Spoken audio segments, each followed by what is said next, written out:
This video is going to be an introduction to two key ideas, the law of sines and the law of cosines. Now, you'll recall that earlier in the semester when we talked about something called solving triangles. Remember what that means. That means, remember, every triangle has three sides, A, B, and C, and three angles, angle A, angle B, and angle C. And that's assuming we have a triangle that we're labeling A, B, C. And remember, if this is angle A, then the side opposite is lowercase a. If this is angle B, the side opposite is lowercase b. This is angle C, this is little c. Now, when we draw this triangle, we're not assuming this is being drawn to scale. So in this picture, in this instance, you might be given that angle A is 114 degrees. Now, it is clear this is not 114 degrees because this is an acute angle, that's an obtuse angle. But that's not at issue here. The goal is not to make an accurate picture. The goal is to make sure we have understanding of what it is we're given, how we can use that given to solve the triangle. So accuracy and fidelity in the picture is not what's important, it's finding the values. Now, we remember that to solve the triangle means we find all six pieces. In that process, very often, certain of the pieces are given. In fact, typically, in order to solve a triangle, you must have three pieces given. Three of the pieces must be given, at least one, maybe more, but at least one of the three pieces must be one of the sides. If we know that angle A, B, and C are all 60 degrees, then we are not able to find the lengths of the sides because that triangle has all the angles of 60, but then so does this have all the angles of 60. They're similar triangles. And so it is not possible to solve the triangle if the only thing you know are the three angles. At least one of the pieces must be one of the sides. Maybe more, but at least one of them must be a side. Now,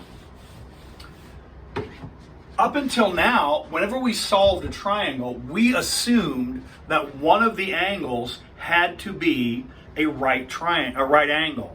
It had to be a right triangle so we could use the basic, typically remember what we used was SOHCAHTOA. We used the definitions of sine and cosine, and we used that the sine is opposite over hypotenuse, cosine is adjacent over hypotenuse, and tangent is opposite over adjacent, and we could solve the triangle if we knew that one of the angles is a right angle. What we're now going to consider is the scenario where we do not necessarily have one of the angles as a right angle. It might be, but that's not necessarily the case. The official word here is oblique.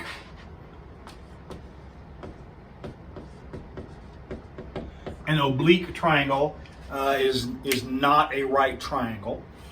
And we're going to solve those. To do that, we need either the law of sines or the law of cosines. In some cases, it's easy to use both.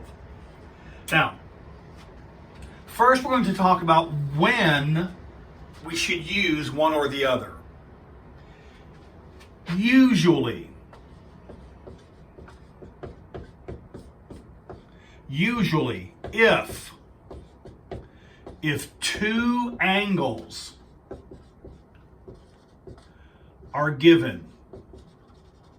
if two angles are given, that's the indicator that we use law of sines. In fact, you can cross off the usually. If two angles are given, we're going to be using the law of sines. Now, to know when we use the law of cosines, we're going to go back to your study of basic geometry. And you'll recall that in geometry, you went through a process of showing two triangles to be congruent. If this is triangle A, B, C, and this is D, E, F. For example, if you could show that side C is equal to side F, and if you could show side B is equal to side E, and if you could show angle A is equal to angle D, then that was sufficient to show these two triangles must be the same size. They are congruent. This is what's known as the side angle side congruency requirement. This is side angle side. Now the way to think of it is this. What we have is, think about going in sequence. Starting here, going here. You have a side. The next piece you have is the angle. The last piece you have is the side. Or you can go the other direction. Side angle side. Same thing over here. Notice what we have is two sides, and the word is the included angle. So if this side is known and this side is known, this angle is included between those two sides. Now, this is not the same. Suppose we have this side known and this side known and this angle. Now this angle, excuse me, this angle is not included between the two sides. The included angle is formed by the two given sides. This included angle is formed by the two given sides. The included angle is formed by the two given sides. This included angle is not formed by this is not the included angle because it is not formed by the two given sides. So this is not side angle side. This is not side angle side. Notice how the A angle is between the two sides. This angle is between the two sides. Anytime the given information, anytime the given information is side angle side, you will use the law of cosines. Side angle side, always start with the law of cosines. We're going to find out that if you start with the law of cosines, you don't always end with the law of cosines. But if the given information is two sides and the angle included, that is to say, two sides and the angle that is formed by those two sides, that's side angle side. Side angle side always uses the law of cosines. Another possibility is you might be given all three sides of the triangle. You might be given little a, little b, little c. If that's the case, this is the side, side, side congruency. And it turns out, if you're given side, side, side, you may start with the law of cosines. In fact, not may, you must. So anytime you're given either of these two, you'll be starting with the law of cosines. Make sure you make a note for yourself. Star, bullet point, asterisk, if you're given side angle side. So it's important that you just conceptually draw this picture. A, B, C, little a, little b, little c, and note on this picture what you've been given. The specifics aren't important, it's just the relative location. So let's suppose we're given little a is given to be 15 and little c is given to be 20. Now, see, that's clearly not the case, but we don't care about the relative sizes. We just want to know the locations. And then suppose angle B is given to be 20 degrees. Now, mark on the triangle what has been given. We've been given A is 15. We've been given C is 20, that's two sides. And angle B is given to be 20 degrees, two sides. This is the included angle because that angle is formed by the two given sides. If you're given two sides and the included angle, this is side angle side. Side angle side means you're going to start this problem using the law of cosines. You might not finish the problem using the law of cosines, but you always start using the law of cosines. And then side, side, side is obvious. If you're given little a is 15, little c is 20, if you're given little b is some value, then you're given all three sides. That's clearly side, side, side, and you'll be starting with the law of cosines. If you're given two angles, then you're going to be starting with the law of sines. Now, what would that look like? Suppose you're given, in this picture, here's A, B, C. Here's little b, little c, little a. Suppose you're given angle B is given to be 28 degrees. Suppose you're given angle C is 41 degrees. And it doesn't matter which side, A, B, or C. It doesn't matter at all. Makes absolutely no difference which one of these you're given. Suppose you're given little a is known to be 48. Well, what are you given now? Here you're given angle B is 28 degrees. Little a is known to be 48, feet, miles, inches, whatever they are. And little c is given to be, notice these have to have a different number of marks because they're not the same size. Little c is given to be 41 degrees. This is you're given two angles and the side between them. Two angles and the side between them. Here you're given angle, side, angle. But all that really matters is, if you're given two angles, that's the law of sines. If you're given, here we'll do the same conceptually here. If you're given angle, side, angle, if you're given two angles, you start with the law of sines. In fact, if you're given two angles, you will never be using the law of cosines in this problem. You could, but it's much easier to do with the law of sines. All right, similarly, suppose you're given, so we've not talked yet about how to actually use them. This is just how to know when to pick which one. If you get started on the wrong track, then it's going to be hard to get back on the correct one. So, suppose you're given, suppose in this case you're given angle A is known to be 45 degrees. Suppose you know angle B is known to be 62 degrees. And suppose little b is given to be 148. I'm just picking numbers out of the blue sky. So what are we given? Well, notice we're given two angles.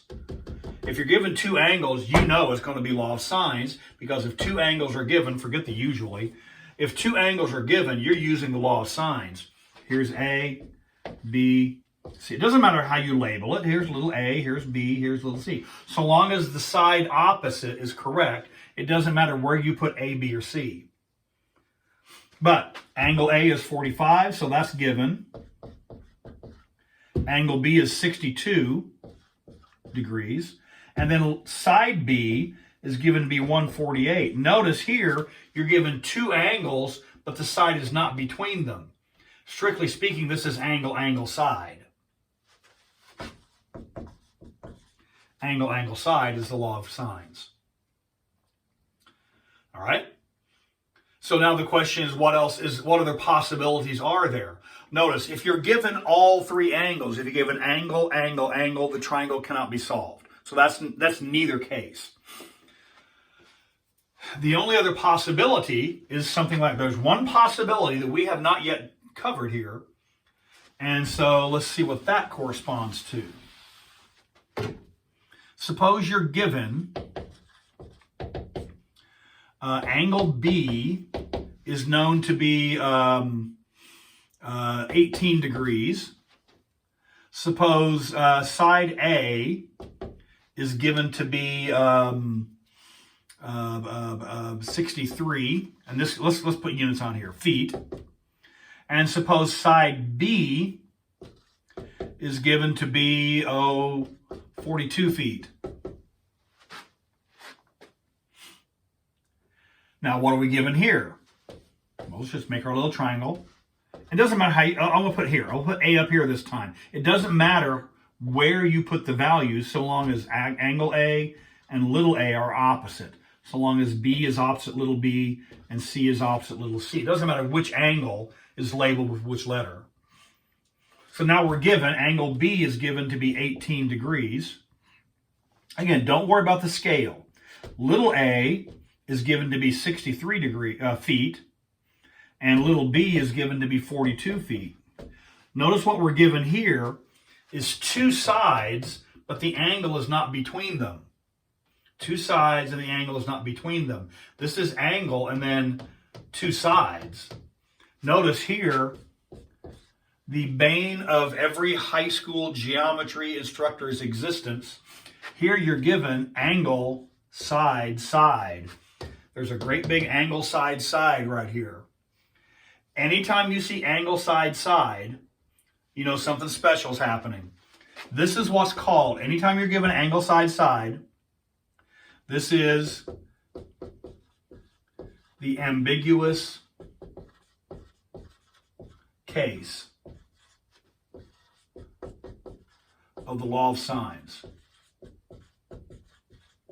Sounds like a Perry Mason murder. It's the ambiguous case.